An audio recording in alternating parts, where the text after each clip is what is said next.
Creating definitions has always been hard for me. I've always tried to view things through an intersectional lens, and while that allows me to see the larger complex picture, it also makes it more difficult to describe things with one concise sentence. I come from a long line of storytellers, and something about long-winded responses has always felt more comfortable than any attempt at a reductionist definition. So, I don't know if I can really define public health, but I can try to tell a story of what it means to me. And like all stories, I have to start with a metaphor. I first started practicing yoga around 8 years ago. I love the practice of moving my body, leaning into discomfort, and pushing my physical and mental boundaries. During the summer of 2013, I was working for an indigenous nonprofit in Portland, Oregon called Wisdom of the Elders, and my yoga studio introduced me to a new practice, acrobatics. My life was changed forever. Acrobatics, a combination of yoga, dance, and gymnastics, opened up a whole new world of ways to express and communicate with myself and with others. Acrobatics is an incredibly diverse practice, and surprisingly, it reminds me a lot of public health. Like public health, all acrobatics begins with a connection. Similar to public health practitioners, acrobatic partners are united by a common interest, a common goal to work together to accomplish that which often seems impossible. My acrobatics partners and I are connected by a mutual love, joy, and appreciation of our acrobatics practice. We work together, learn together, and grow together. Our partnership is based in support, flexibility, and mutual respect. And also, like public health, all acrobatic practices must begin with communication. We discuss what we know, we research, and we discuss potential plans for action. When we feel ready to begin, we start slow.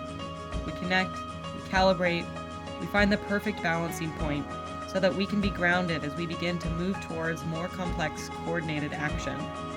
As we continue to practice, we set goals, and we work hard to accomplish all that we strive to do. Like public health, acrobatics is dependent upon a high level of commitment and determination. When something doesn't work out at first, we must try, and try, and try, and try again. And even if things still don't work out, we have to be reflexive enough to reevaluate ourselves, our abilities, and our tactics for approaching the problem. Our practice requires constant monitoring, evaluation, and adjustment. We must always be aware of our means, resources, and abilities. Acrobatics requires us to know ourselves and our limitations, and it is this understanding that allows us to do the best work that we can. Sometimes this means some things are currently out of reach. However, we never lose sight of why we came together in the first place. To learn, to grow, to laugh, to play. When I contemplate the connection between public health and acrobatics, I'm reminded of a quotation from my favorite author, Tom Robbins. In his book, Still Life with Woodpecker, he reminds us that, in order to achieve the impossible, it's precisely the unthinkable that must be thought.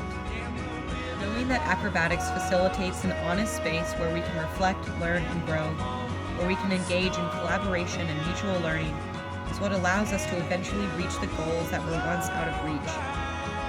Like public health, acrobatics is a process where we are both working with and for ourselves, our partners, and our communities. And that process is cyclical. Even after we perfect a move, that is not the end of a practice. Rather, it's the beginning of a new one. Each thing that we learn together becomes a piece of ourselves that we can offer to others.